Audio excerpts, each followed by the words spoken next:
I want to mention this.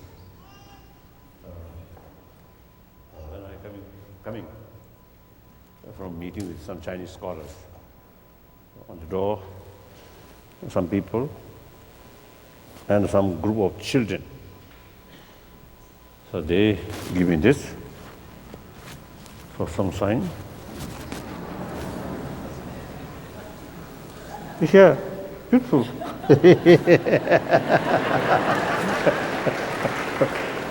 So I was very touched. So I just, short while, I want to keep this in order to also appreciate their sort of genuine friendship. These young children, I feel these young children, their mind not yet spoiled.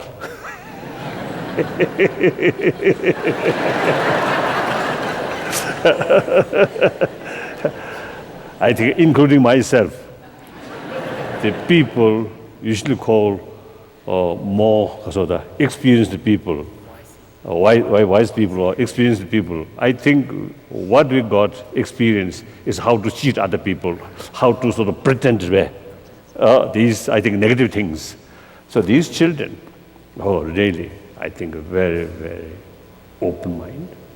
They don't care what other people, what is their race, what their religion, what their social background. So long smile there, so long friendship there, they accept it. So I think these people really, I think, still alive, the feeling of humanity. That I think important. When we grown up, then we losing the importance of humanity, but rather consider importance of my nation, my religion, their religion, like that. And also social background. I think one occasion in India, one official with his family. What?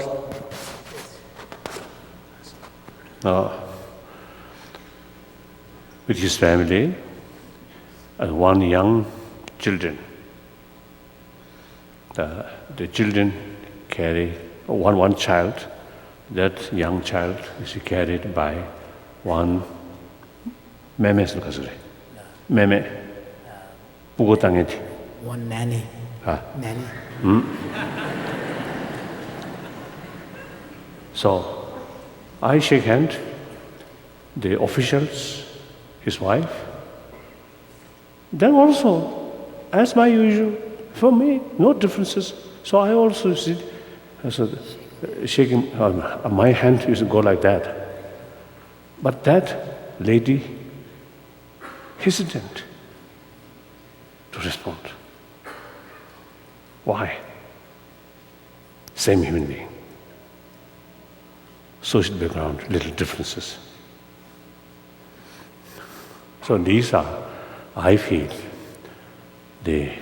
one of the key factors create unnecessary unhappiness among the human society, among the human community.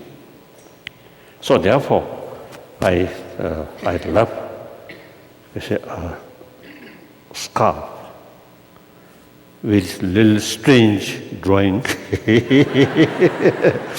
but come from really innocent, pure, sort of warm-hearted sort of children. Good. So,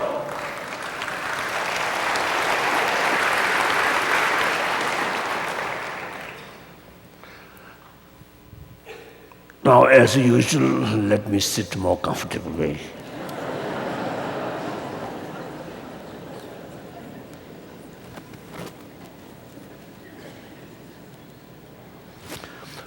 Don't consider waste of time.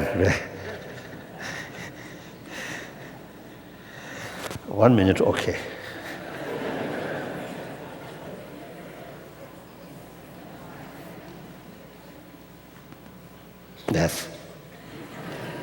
Now comfortable. It looks comfortable?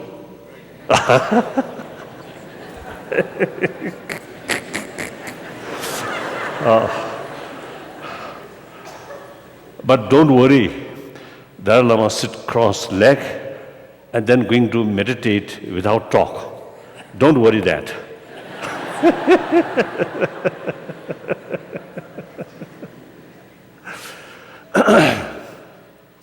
Indeed, I'm very, very happy be here, and particularly meeting with ordinary people.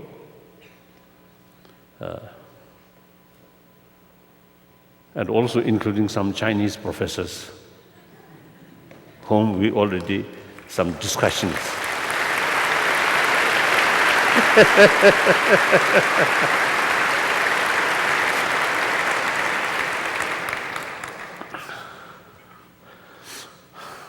I think at least within this tent, I think we should forget about our feeling, as our religious sort of differences, and also you say forget.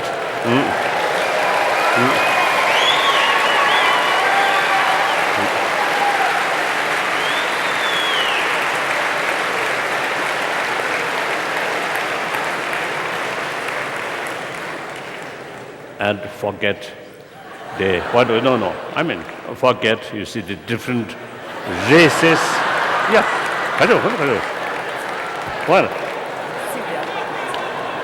what is wrong? Oh, okay. So this moment, we simply should think, we're just human being. And I wanted to share our professors from China. Please think for a short moment that way.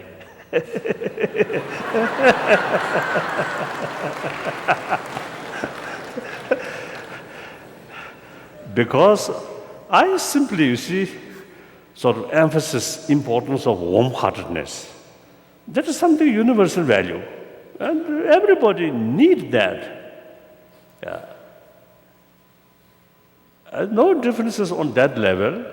Is it a different race or different religion, different nationality or different position?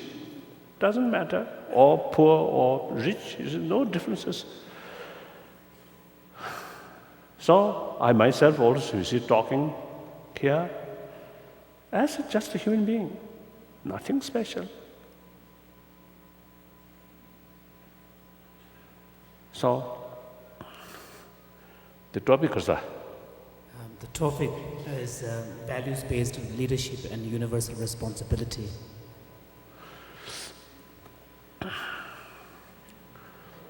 As usual, I have no sort of as a prepared text or note. I think firstly, I'm lazy. Not making sort of homework.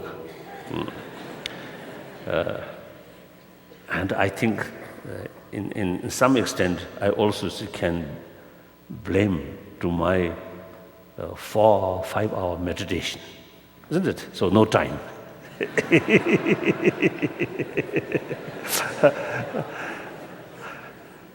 Then I think thirdly,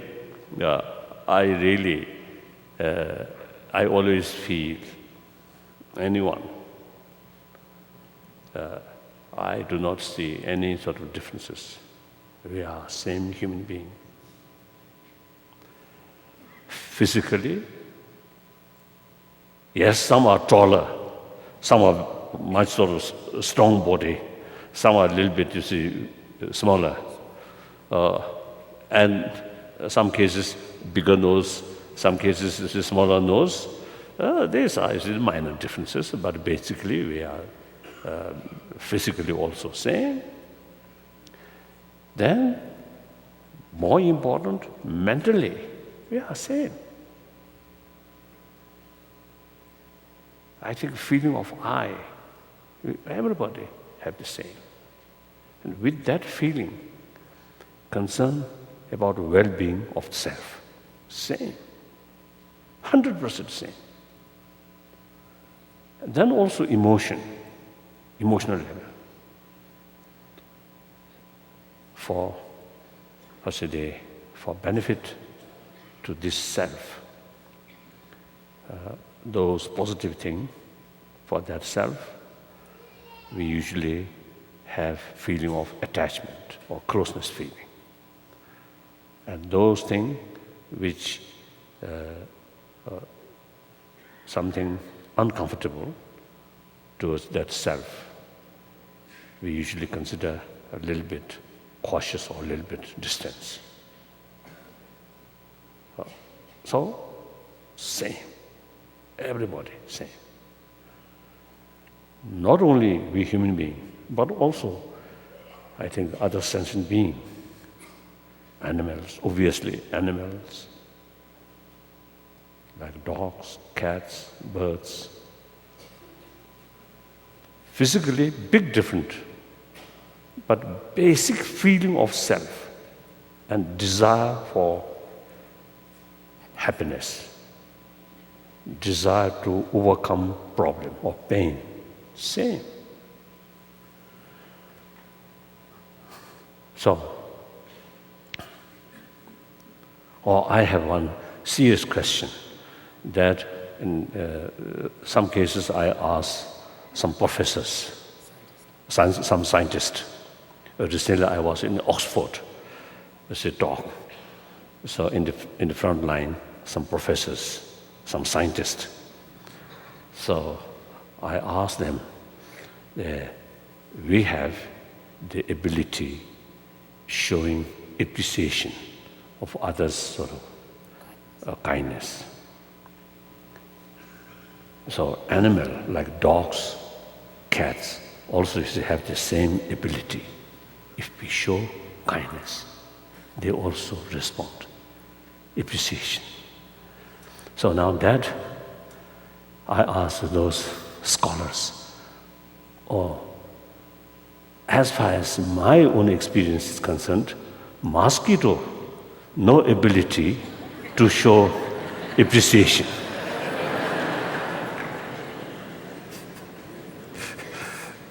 So when my mood is good, and also is no danger of malaria, then occasionally I give blood to the mosquito.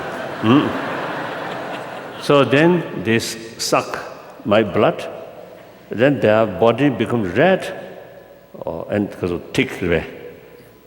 Then few because of the poor stanche. Like few bubbles that drop. Then fly. No sign of appreciation.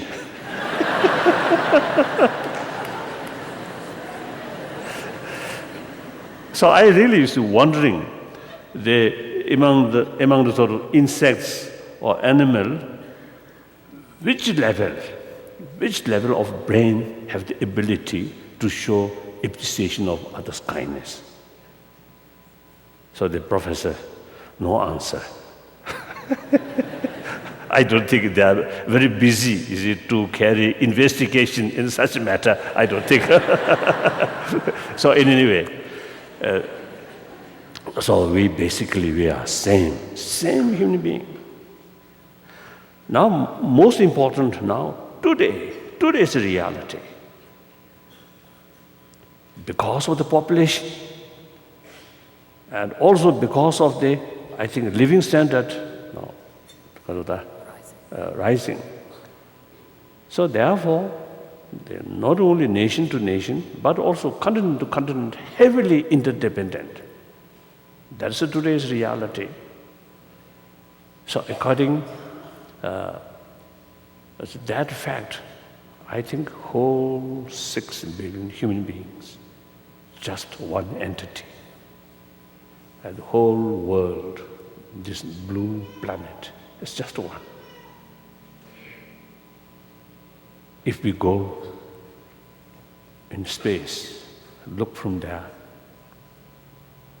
just one small planet. National boundaries, religious differences, These are nothing significant. Just one.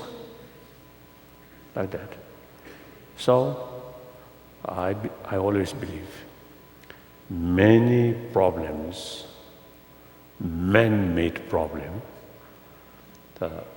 basically, I think due to we emphasis too much importance of secondary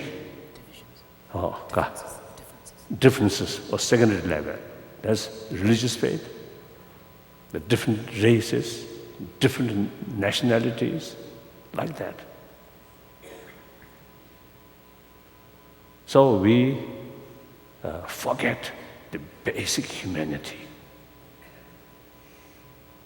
So if everybody think more sincerely, seriously about oneness of humanity, 6 billion humanity, take care about environment, then certainly man-made problem certainly can reduce. So that's my fundamental belief. Then when I meet some people from different religious traditions, yes, secondary level, there's differences. But the basic level, no differences. So whenever I meet these people, I do not feel any sort of barrier.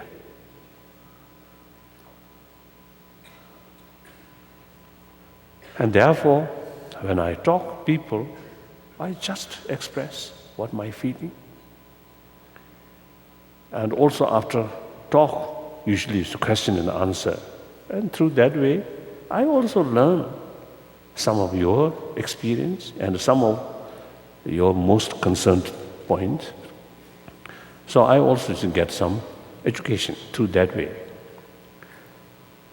So I always talk completely informal way, and just a spontaneous way. So I think Chinese professors, I think usually our sort of talk often you see very well prepared, isn't it? And even in India, that's much easier. I noticed, is it the 1954, 55, I was in Peking. So I had the privilege, you see, to participate the high officials meeting, and then also the Rindahui, the People's Congress. Actually, I'm one of the members.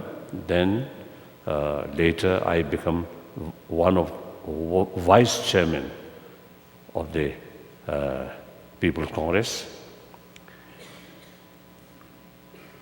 So the atmosphere or way of sort of talking there.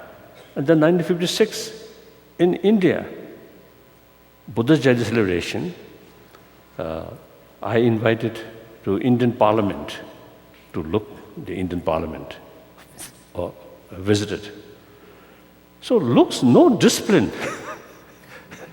Too much noisy. No discipline, someone coming, someone going like that. So then at that time, the Prime Minister Zhou Enlai and Vice Prime Minister Holung, they came to Delhi. Then I told Zhou Enlai, here I noticed the people's the way of talking is something different than in Peking. Then Zhou Enlai told me, since your visit in Peking, now things much improve. He told me like that. So when I talk, completely informal, like that. So if some people feel this is too much sort of informal, frank discussion, and if someone feel a little inconvenience, then I would like to apologize. I think generally American, I think this is my sort of habit. I think seems fit. In England, sometimes a little difficult. At the initially, then after a few minutes, then these English reserved people were, like that. You see, they also then join, then join with more relaxed way. So like that. One day, hopefully, in Peking, I may have opportunity to create that kind of relaxed atmosphere.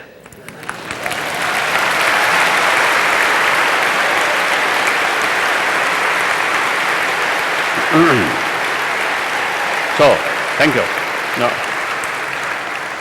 So now that, since my first visit outside India, that was 1973.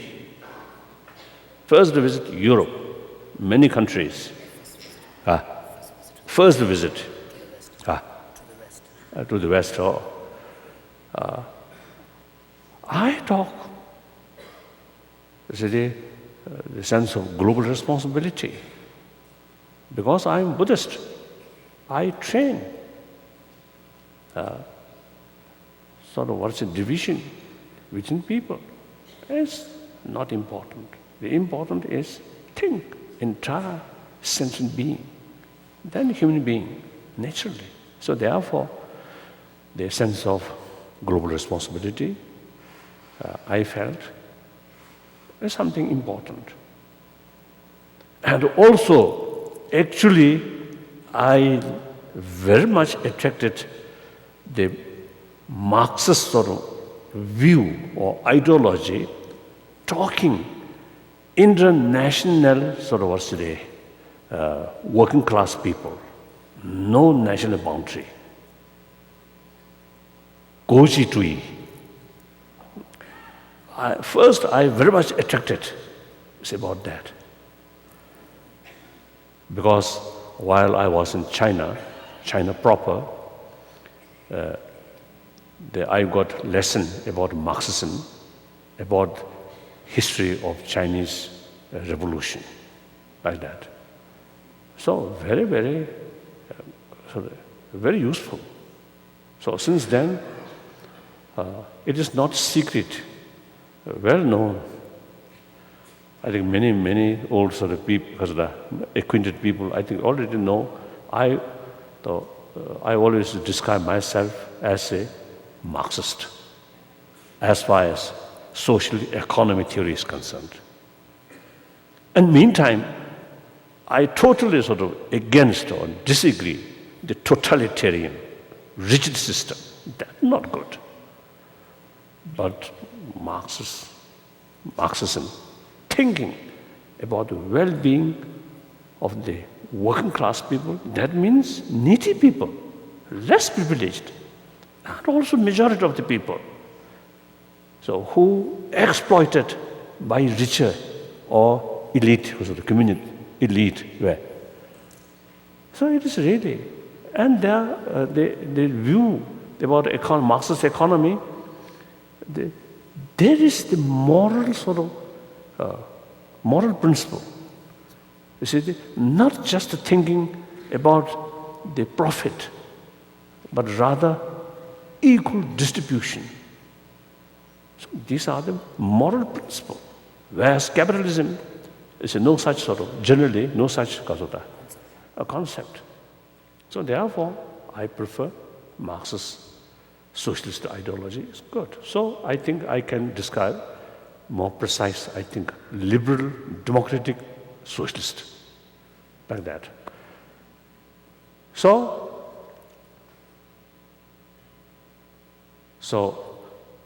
I want to tease. You see, my Chinese professor, you see, today sometimes I feel my brain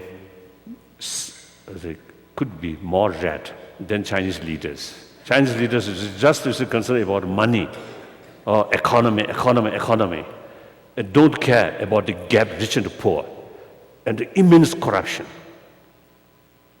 During Mao's time, of course, practical level, sometimes leftist sort of, what today, radical sort of policy, that's of course very sad, very unfortunate. But as far as ideology is concerned, very pure. At that time, many good Communist Party members really dedicated whole their life for service to the people, not thinking one's own pocket. Now that kind of spirit now lost. It's difficult, very sad, very sad. So in any way, that's not your business. So now we really need the sense of global responsibility. That's, I think, very important. Firstly, in the economy itself, now global economy, heavily interdependent. Then environment issue. An environment issue is the issue of entire 6 billion human beings issue, not one this nation or that nation's issue. And to tackle these, we have to look because a holistic way. You simply, taking care of your own economy and don't care other. It's a reality. Eventually, you will suffer. So, according to the new reality, the very concept of we and they is no longer there. We must, because of that, we must look entire human being, entire world, as part of yourself. You have to take care. So therefore, the global sense of global responsibility on the basis of recognition, clear sort of awareness, oneness of humanity. That's important. Therefore, the concept of war, I always sharing with people, concept of war is outdated. Why? War, that concept happen or start, and to some extent, some cases it worked, where the interest of one group and interest of other group separate, independent. Then the destruction of that group is victory of this group. So therefore, now today, this group's interest entirely depend on that group. That group's interest also depend on this group. So under that reality, according to that reality, destruction of your neighbor is destruction of yourself. So, you see, they using force, destroy so-called your enemy is outdated. So enemy, different views, different interests, therefore we call enemy, but still part of yourself. Therefore, out of respect, out of sort of genuine concern of their well-being, then we have to find ways and means to reduce conflict. So that's a dialogue. So I often, you see, sharing with people, the 20th century become like century of bloodshed. Millions, how many millions of human beings killed during 20th century? Hundreds, I think almost 100, like that, and including civil war. So these are very, very unfortunate. So therefore, now out of our past experience, now we have to look, this century should be century of dialogue. Whenever we face some disagreement, some different interest or conflict, we have to find ways and means to solve that through dialogue, through talk. Keep in your mind their interest and respect their future. So that's the only way. So let us try to build certain sort of concept in our mind. Now this century should be century of dialogue. For that, now the military establishment very much connected.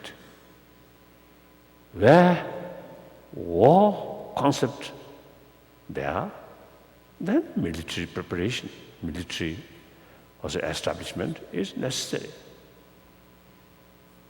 When the reality is such, now no longer also the possibility or also the logical to use force. And then military establishment, then outdated. So my German friend, one professor, one time expressed, now different country, different government, no need defense ministry. Oh, wonderful. No need different ministry or external ministry, foreign ministry. Because you have to consider your neighbor not foreign, but part of yourself. And with that, now, no longer any sort of use force. So difference, not necessary. I think that kind of sort of vision, that kind of view is, I think, very, very good. Very good. So therefore, of course, overnight achieve the demilitarized world is impossible. But we should have blueprint in our mind, a vision, demilitarized world. Then, step by step. Firstly, I think one time the Chinese government suggested total ban of nuclear weapon. Wonderful. In case not having total ban, then some nation keep nuclear power. It's undemocratic. So therefore, like I think the suggestion one time many years ago, this is someone's suggestion from the Chinese government, I think total ban, that's I think very, very important. So go that way, step by step.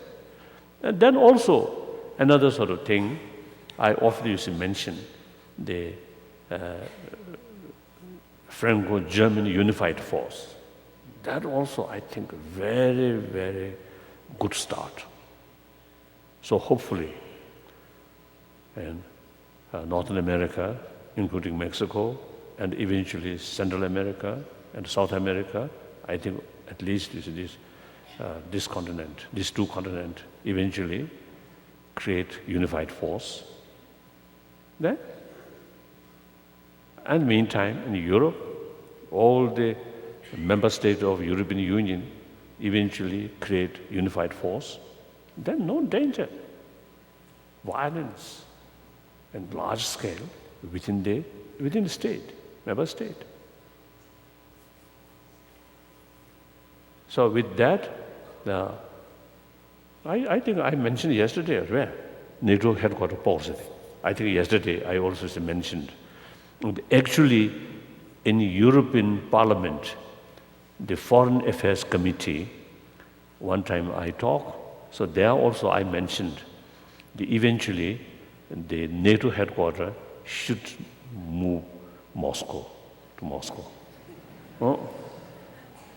The Russia must bring into the world, the European community. Remain distance with suspicion, distrust, nobody's interest.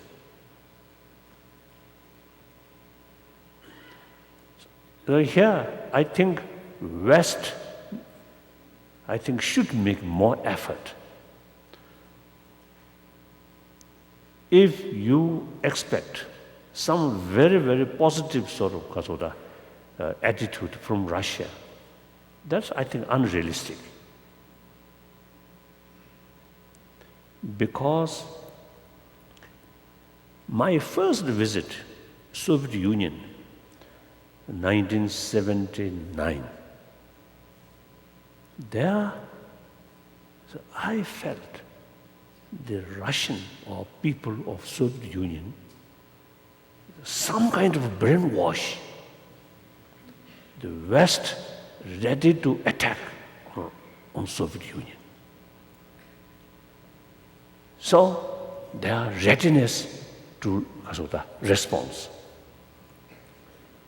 I think the totalitarian, in some extent, in Chinese case also, now the Chinese propaganda mission, you see, create impression, Western anti-Chinese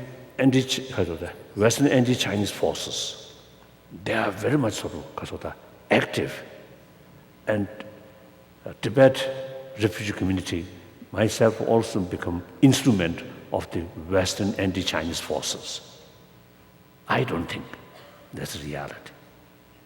Maybe during the Vietnam War or Korean War, maybe some strong negative feeling. But now I don't think no longer that kind of sort of feeling. But sometimes you see the totalitarian regime, I think with certain reasons, you see, create that kind of impression. So therefore, the Russians there, of course, the things much changed, but still seems the ordinary Russians still have certain sort of the suspicion towards West.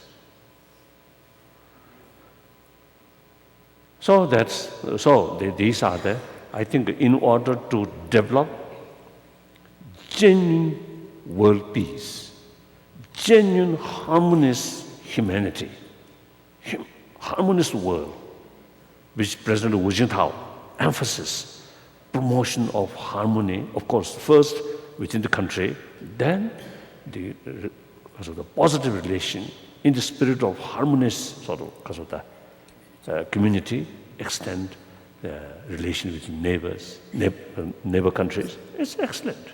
So therefore, I think obstacle for that is distrust, suspicion, fear. So of course, I have no sort of direct responsibility, but I think West should extend, reach out to former Eastern European countries, and particularly Russia. I think important. So in any way, we have to develop some kind of blueprint in our mind. Eventually, our world should be demilitarized. So, in order to develop that, we need, usually I call, inner disarmament. So, these are the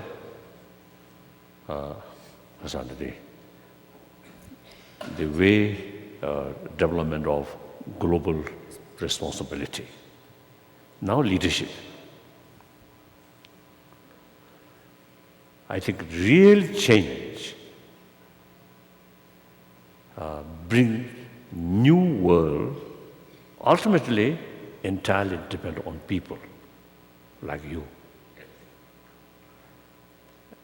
And I think peace, for example, peace must come through inner peace. So inner peace must develop in the family. In the family also, inner peace first start one individual. Then initiative by one individual create genuine inner peace in the family. Then in the community, like that. So ultimately, ourselves, we individual, are the key things, right? Key things. Inner peace cannot bring by government regulation or government law. Inner peace must develop within individuals' mind. However, the leadership also is some important, I think, factor. So the leadership,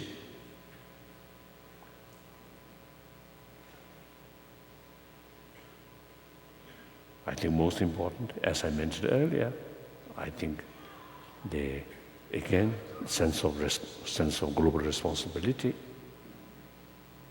And then, particular I think, quality of leadership is honest. I think yesterday also I mentioned, right? I think honesty is very, very essential. Then truthful, transparent, openness.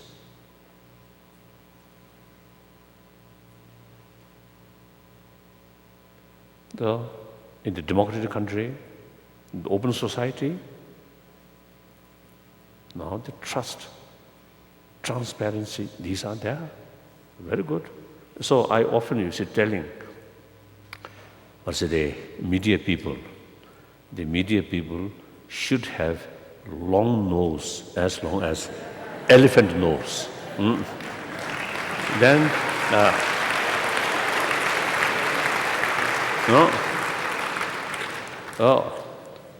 should smell front. Of course, usually in the front, everybody should try to nice, isn't it? Then, therefore, it is very, very important to smell behind. What is there? That's very, very important. So the media people, I think, should make clear what is going on among the politicians, among the religious leaders, among the business, among the scientists, every field, among the doctors, every field, hospital, I think every field. I think what is really happening, that must inform to the public clearly, openly. That's, I think, very, very important in order to build healthy society, in order to build these organizations, including leadership, healthy leadership. I think that's very, very important. Totalitarian regimes, it is lacking now. So that's why stingy people always find opportunity making pocket, that called corruption. It is sad. It's really sad. So, provided the media people should be, again, honest, truthful, unbiased. That's important. So the transparency, I think very, very important. Then leadership, one, I think, important quality, vision. Not only think next election, but think long term. I think that's very, very important.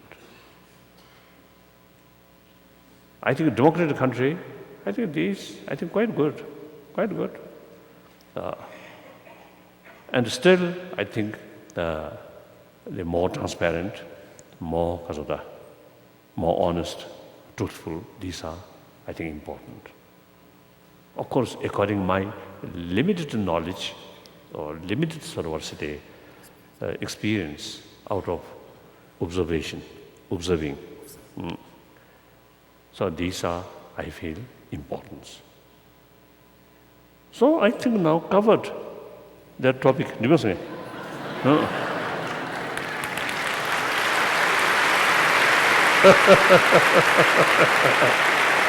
So now some questions. Oh yes. Very good. We got the questions beforehand from people in the audience. If you are in the tent, and I'm going to read your question, perhaps you could stand so His Holiness could see who you are. The first one from Mary Lynn Lackner. Are you in here? Okay, so this is from Mary Lynn, who's up there, Your Holiness. Mary Lynn's question is, why is the act of compassion so difficult to practice? I find it easier to be compassionate to my dog and complete strangers than to family members, neighbors, and colleagues. So 가보였을 때. 인기 남는 제를 깔래가고 가르치는 요래서 그나 모란 차시하면은 키단들에 제와다 아니 하지 미자는 교매들 제와 제래라도 수수 유미다 그래서 낭미들이 안에 compassion 때 깔래가고 가이 compassion 내는 제 I think that's a very practical question. There is sort of, or say, there's saying, the me shesh mislove. So two good just that so much of the There's a Tibetan saying which says that human beings quarrel about human beings. So in the case of individuals, it's often your own immediate family members that you fight with. So it's towards those sort of animals or those unknown human beings, you can suppose sort of compassion, but actually no relevant. So those people who really, you see, day-to-day life, some kind of acquaintance, some disagreement, some sort of what's the argument, then you see develop the suspicion, hatred, anger, jealousy, like that. So it is quite reality. Now here I wanted to share. What is compassion?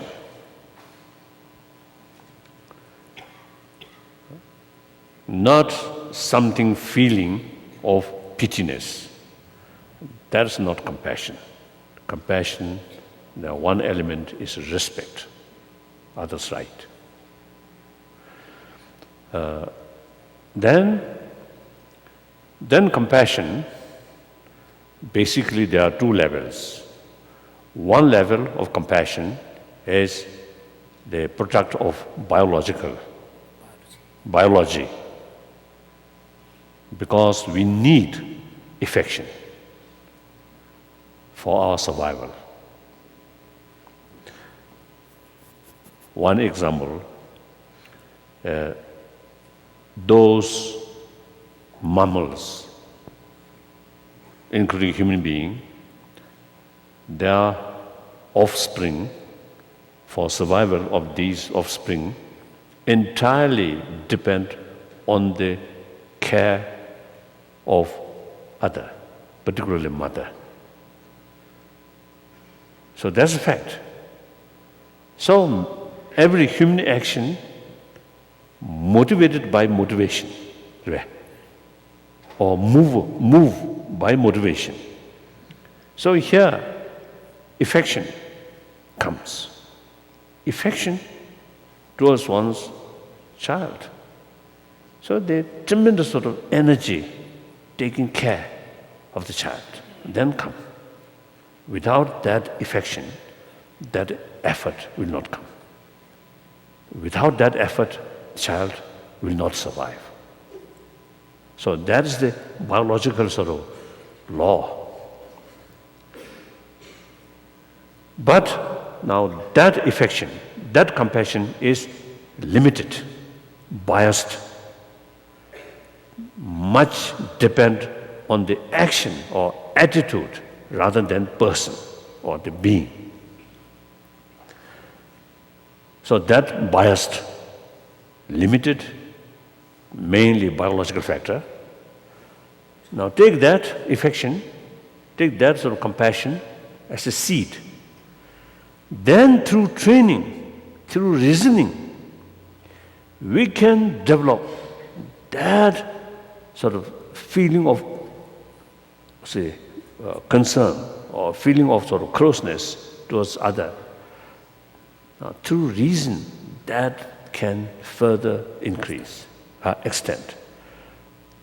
Then that not based on others' attitude, but rather being the person or the sentient being. So then different now. If your sense of concern based on attitude, then that kind of concern cannot extend towards your enemy or stranger. But the second level of compassion, through training, through reasoning, not focus on attitude, but focus on the being or the self or the person, then that sense of concern can reach towards your enemy. Enemy, as far as attitude is concerned, enemy, but still they are part of the, for example, the human case, part of the humanity, direct or indirect, is my own interest related with them. Therefore, I have to take care of their interest. I have to respect their interest. So that compassion through reason, with help of wisdom, with help of reason, that compassion then become unbiased. Through that way, infinite compassion can develop. So you need more training using reason.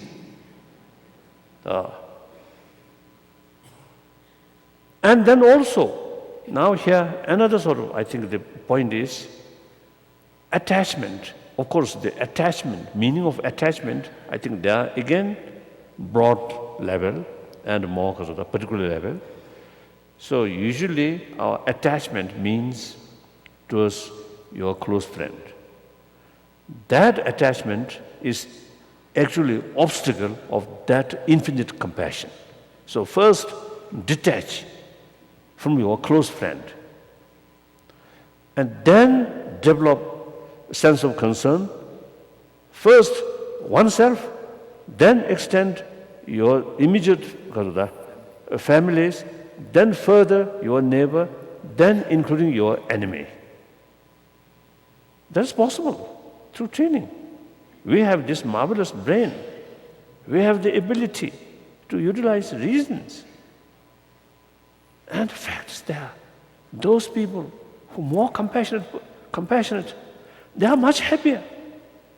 Their physical also much better. Now, according to the scientist, medical scientist, more compassionate sort of person, their brain function is better. Their immune system also can retain. Constant fear, constant anger, hatred, actually, one scientist told me, eating our immune system. So therefore, for your own physical well-being, besides well-being of mental peace, even physical well-being, the compassion, practice of compassion is immense benefit. Everybody used to spend, I think, a lot of money for medication, isn't it? No. And also, I think people used to spend for tranquilizer and also sleeping pill. If those people who have inner peace, no need tranquilizer, no need sleeping pill, and digestion, and well sleep, sufficient sleep, raya. And even you see some troubles happen, it disturbs certain level of your mind, but basically your mind still can keep calm. So all these things very much related with compassion. So therefore, your experience is difficult to develop compassion towards your immediate or your friend or these things. It is very true, very true. I also, occasionally, lose my temper. Not, the unknown person, but the surrounded sort of people, including some staff member, if they did some little mistake, then sometimes I lost my temper. So it is reality. Okay, isn't it? So should not discourage. We all have the same potential, like that. Good. Second question now. Second question.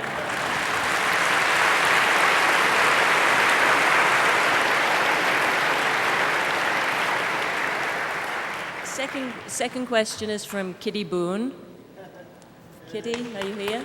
Okay. And Kitty's question is there such a thing as evil in the world? And if so, how do we combat it? 가자.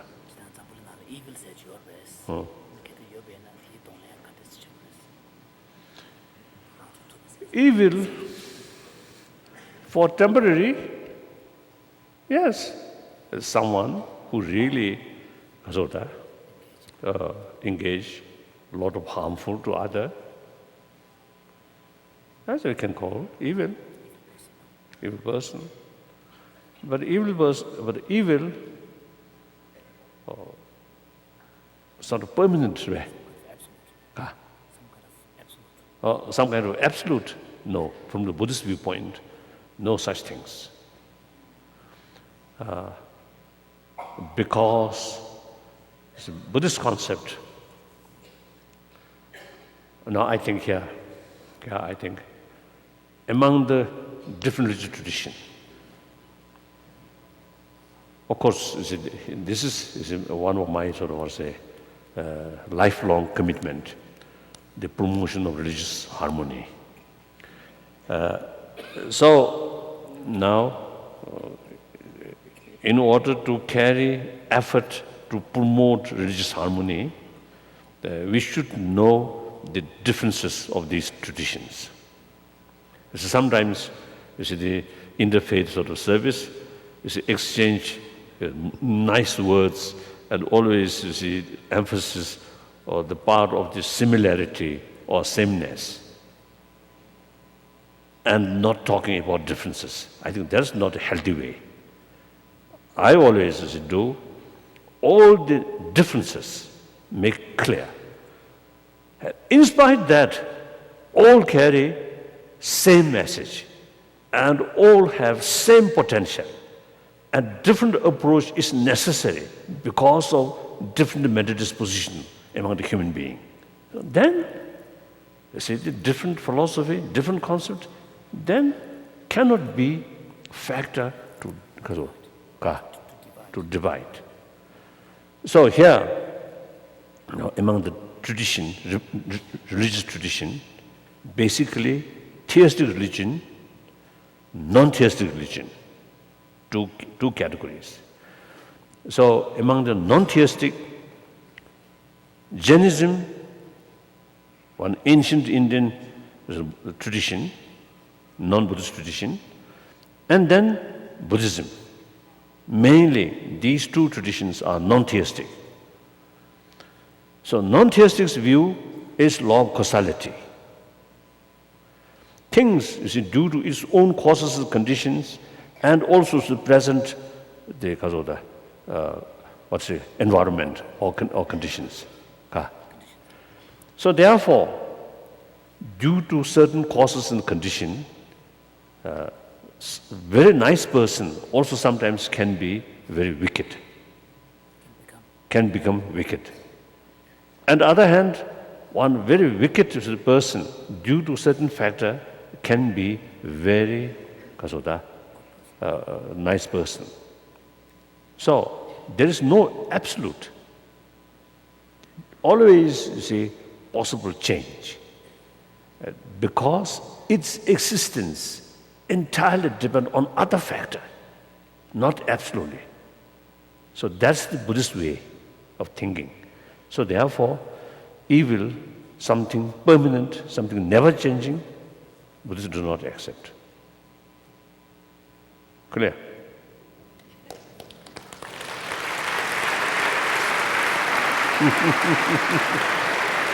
Yes? I think, it is not necessary to stand up. No? A questioner, not necessary to stand up. Okay, just so you know who they are. That was also very, very kind, very good. But sometimes I experience, some question a little bit shy. So you see, they no hesitate to put question, but to show face, sometimes maybe little difficulties.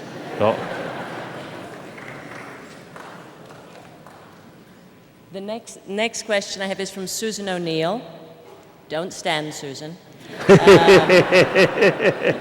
Your Holiness, we are deeply honored by your visit to Aspen, and we thank you for sharing your time and wisdom with us.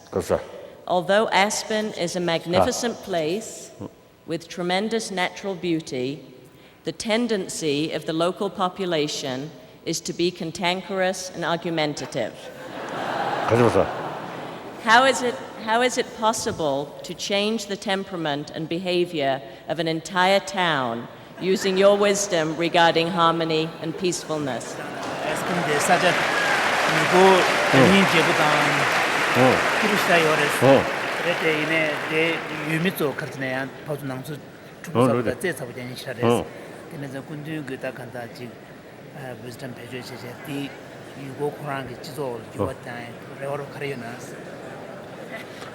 I don't know.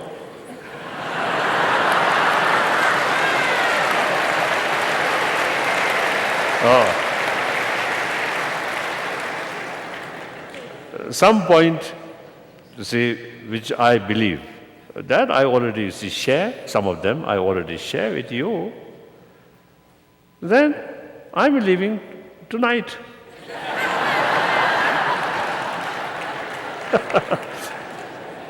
So things entirely depend on you.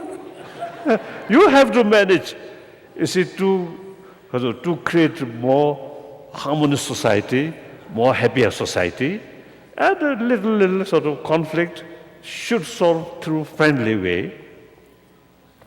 So your responsibility, not my responsibility.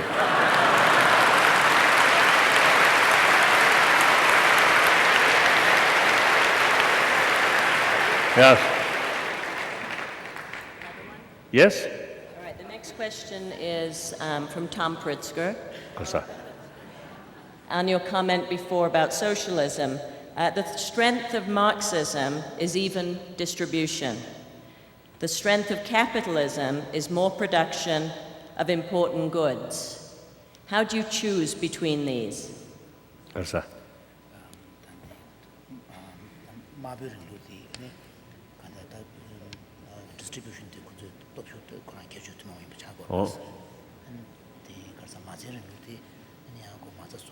Really.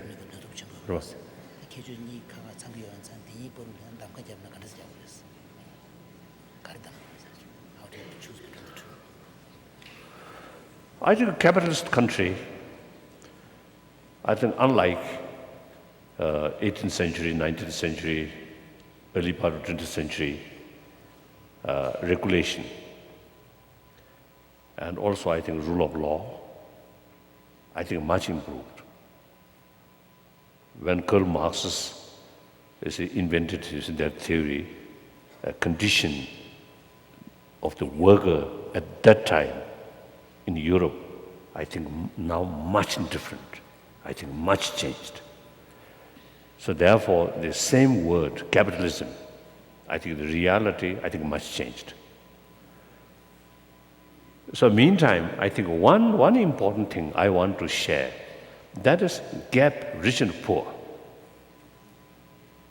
In this country, the richest country, I think the highest sort of consuming energy like that, or oil. But within this country, one time in Washington, one public sort of meeting, I shared the richest country's capital, Washington. Here also, the suburbs are. The pockets in Washington, poor people, particularly the African Americans, they are very poor. So sometimes I had the opportunity meeting some of the the African native about their sort of life. Then their condition seems difficult, very poor. So this is a gap. Not only morally wrong, but practically also source of problem. More gap. And the poorer section of the people, jealousy, frustration, and resentment, that transform violence or anger, violence. Then whole society, whole community, sort of not peaceful or unsafe. So we, at global level, the gap rich and poor, and national level also rich and poor, I think we have to address this problem very, very seriously. So one time in India, one wealthy family came to see me and asked me some kind of blessing. Then I told them, I have nothing to bless. Nothing. Blessing must come from within, from the Buddhist viewpoint. And then also, I told them, you have the source of blessing. You are a wealthy family. Now, part of your money should spend to help in the form of education, mainly education, not just giving money, but education and training and health to those in Bombay area. What a slums are slums. Many poor people there. So make contribution and start some work there. It's the real source of blessing.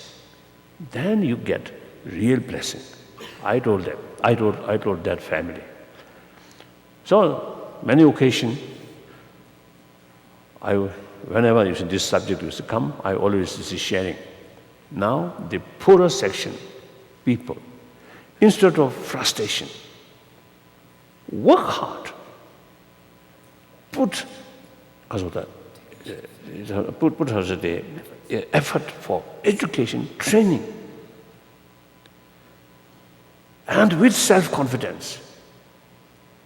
The richer side provide equipment, facilities. So that's the way to reduce this gap. Not some of the socialist sort of reforms or what's today practice that sometimes create a lot of difficulties, a lot of hatred among the people. But through compassionate way, through sense of community, no, and sharing, from the richer side, compassionate way, help them, provide them material, and through that way, provide self-confidence. And on their side, more hard work with self-confidence. So that's, I think, very, very important. So now system, not much sort of, important. Now, for example, China, people go to China, still a socialist country, but rich and poor gap, immense. And the coastal area, now, wealthy families, many stories, like that. And interior way. Within the inner part of the still, there's many poor women there. So therefore, the system, still socialist system. And Chinese government always proud to say we are socialist, but in reality, no. But one my friend, really Nobel laureate person, and very, I do not want to mention his name, but very well-respected sort of person. And he also, usually have great sort of admiration about People's Republic of China. Now, recently I met, one occasion, and I asked about the People's Republic of China. He's socialist. So then he told me, China no longer socialist, but capitalist, totalitarian and capitalist. He mentioned like that. I think it is very true. So therefore, sometimes I jokingly used to telling people, now today, People's Republic of China is something very, very wonderful. That is Communist Party, led by Communist Party without a communist ideology.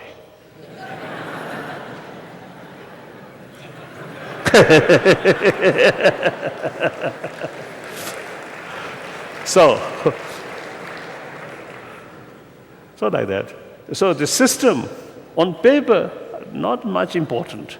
Important is society, people, yourself. You should act according to the oneness of humanity and sense of global responsibility, sense of community. That's important. Last question now. Last question, and it's a good one to end on, especially given our guests in the audience. This is from Steve Schrader. Following the recent unrest in Tibet, the Chinese government has portrayed you as a villain and a wolf in monk's clothing. It has painted you as a bad person through their propaganda to the Chinese people. If you had an opportunity, Your Holiness, to broadcast a message to the Chinese people, what would you say to them?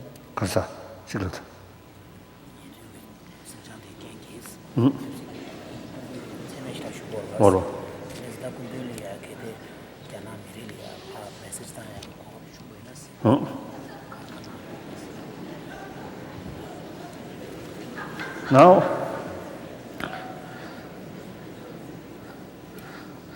the Chinese propaganda demonized me when I was in Italy last year. Is it that came? So you see, some reporter asked me, "What is your comment, your reaction?" Then I told, with my the Italian friend also is there, including some Italian communist. So together. So then I told, it doesn't matter. Now one demon now create more demons.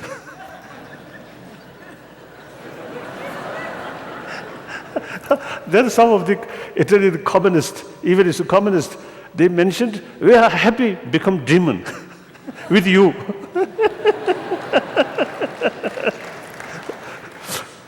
But you see, I think it is more serious. You see, no problem. I'm Buddhist monk. I'm practitioner. Whatever people call, some Chinese leaders call me as a demon or wolf with Buddhist robe. These are nonsense. And some people describe me as a living Buddha, God King. Nonsense. The truth is just a simple Buddhist monk. So there is a reason to call myself as a simple Buddhist monk. Number one, 2,500 years ago, around I think 2,600 years ago, you see, when Buddha created Buddhist monk,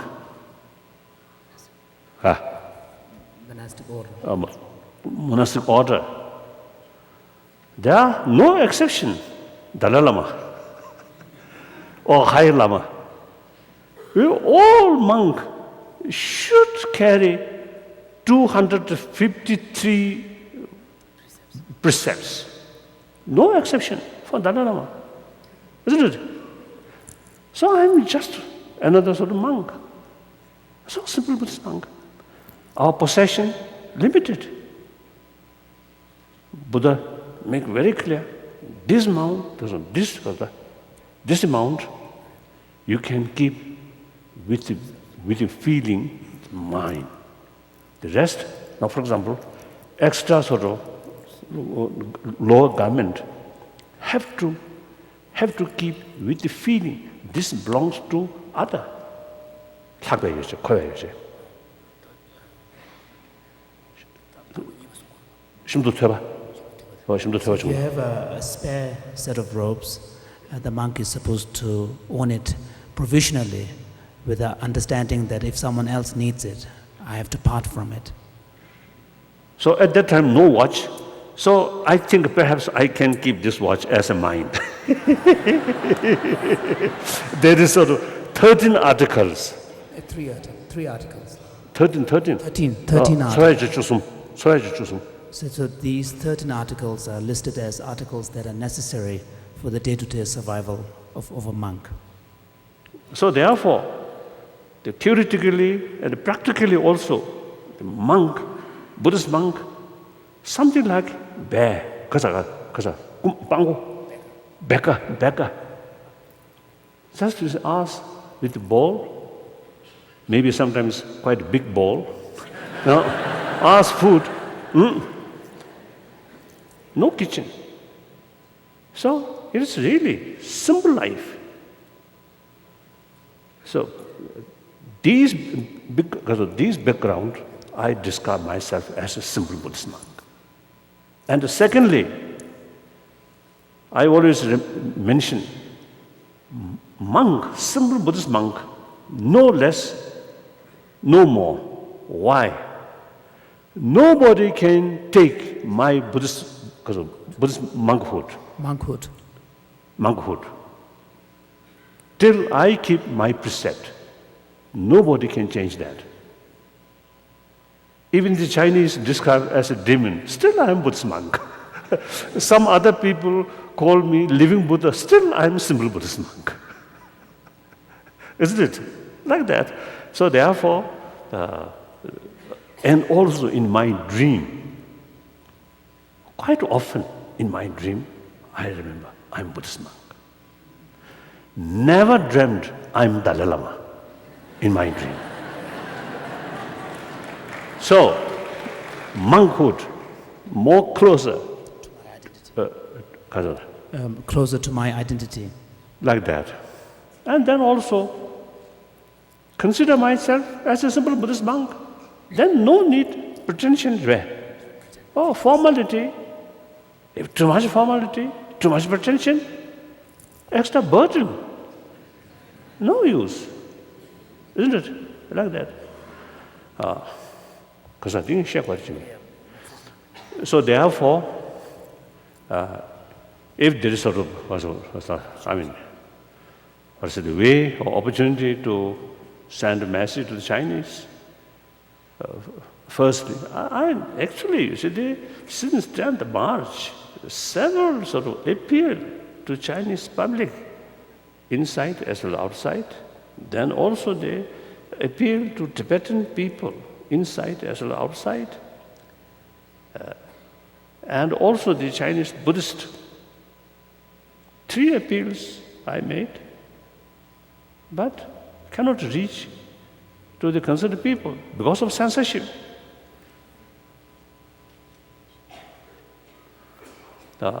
In these sort of appeal I mentioned, we are not anti-Chinese. We are not opposing Olympic. In fact, right from the beginning, I fully support Olympic Games. And we are not seeking separation. For our own interest, remain within the People's Republic of China. We get greater benefit as far as material development is concerned, provided the Chinese government should accept the Tibetan unique cultural heritage as well as Buddhism and so on, like that. The Chinese constitution itself. So Chinese, the constitution of the People's Republic of China also provided these rights, but not implemented. In early period, when Chairman Mao there, I think I want to share some of our professors here.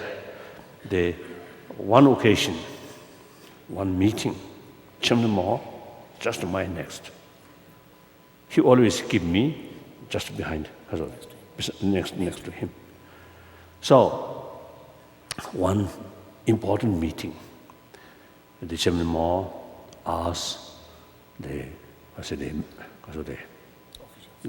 officials or the people who attended to that meeting about criticism like that. So then Chairman Mao mentioned his own village. Some villager wrote a letter to him about unjustly doing some officials on his sort of native area. He mentioned. So there are wrongdoing.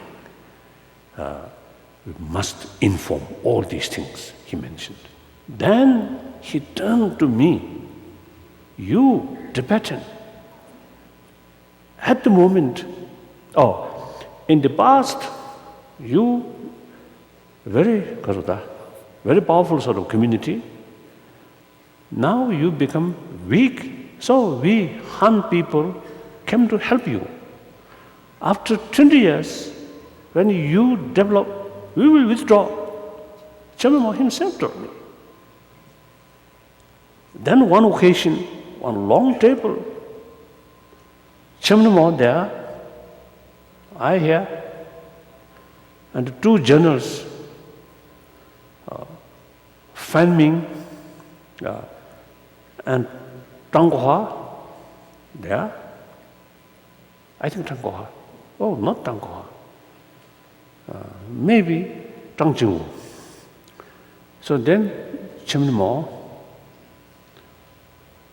pointed to these two generals. I sent these generals to Tibet in order to help you.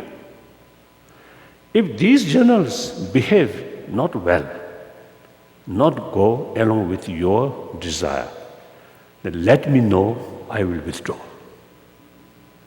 He mentioned like that.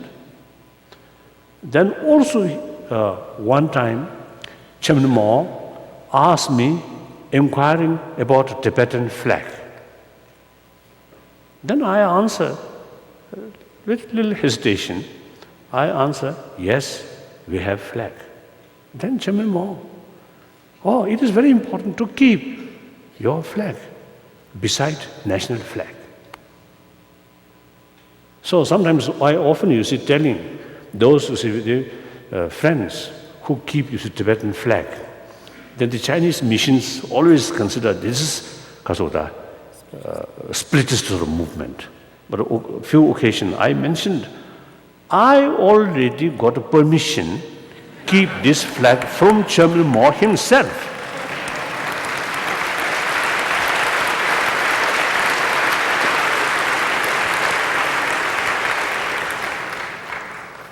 So and then Chairman Mao always stress Tibet liberated through peaceful means, through agreement. Even late 56, when Chuale in Delhi, he told me as well as told the Indian Prime Minister, the central government do not consider Tibet like any other Chinese provinces. The central government consider Tibet case as something very special case. Then eventually, nothing happened. So that's the problem. So I want, to know more as a now 73-year-old person. Quite a number of experience. So I want to make clear to the Chinese people or Chinese leaders, but there's no other way. But there's no way to make known these things. Then finally, the denouncement from the Chinese government. Absolutely right, no problem. For me, no problem. But it is problem, the forcing on Tibetan, denounce Dalai Lama. That's something. Firstly, human rights violation. Secondly, violation of religious freedom. And actually, through that kind of movement, pushing Tibetan away. So that actually I think, spiritist movement. Truly. Harmony, unity must come from heart, based on trust, mutual respect. By force, physically, maybe remain like that, but mentally remain distance, more resentment. So I fully agree the building of harmonious society, excellent. I sometimes call the Wu Jintao a tongzhimen, comrade, real sense, very good. But then the stability, unity, harmonious society must come from heart, from mind, not under gun. So, forcing denounce the Tibetan, I think that's I really feel a little sad. Then another thing, the Chinese government sort of propaganda demonize me. Absolutely all right, no problem. If they used to feel happy to denounce me, and instead of divert Tibetan problem, absolutely all right, no problem. But then, innocent Chinese people, particularly those Buddhists, no other way to get the reality, the information of the reality. Then millions of these Chinese Buddhists really feel Dalai Lama is so bad. And I feel a little sad because my lifelong commitment to serve, to make contribution regarding promotion of human value, I always think about Chinese people. But now the Chinese government, you see, close that possibility. So that I feel a little sad. Thank you.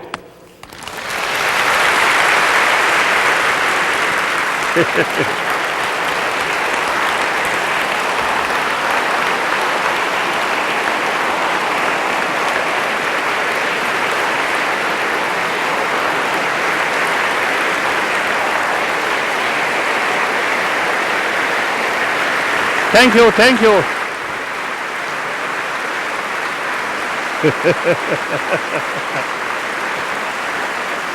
Thank you, thank you, thank you. 그러니까 자, 자 공부 어디 야 좋아 좋아 어디 어디 다시 와 다시 와 다시 와 다시 와 다시 와 어디 비기 다시 어디 비기 다시 다시 와라 좋아 다시 와 다시 와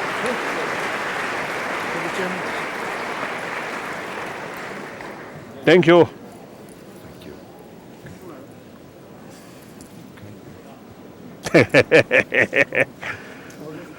Thank you. I give it back to you in my house in 1 hour. Yes. Yes. Okay. Very good. I think you're okay. Actually, very, very tall. Okay. Thank you. See you soon. Thank you. Oh. Ready? Come here, come here, come here. Yes, yes, yes. Thank you. Thank you. 对对对，这谢谢好，带预备。 Thank you very much. Good job. Thank you. Thank you. Thank you so much. You provide this opportunity. Thank you. Well, you Thank you. provided the opportunity. Thank you. Thank you much. so very much. Appreciate it. And also, I heard, I think, very, helpful sort of discussion. Yeah, it or was very talk helpful. about Tibet, about Tibetan culture, about Buddhism, and relation with China. These things. We I will think hope to both continue those. viewpoint of both sides, from the Chinese viewpoint, from Tibetan viewpoint, and as a Western scholars from the sort of third person sort of view. These are very, very useful. Well, we will try to continue those Thank you. discussions. And Thank we'll you. do whatever we can.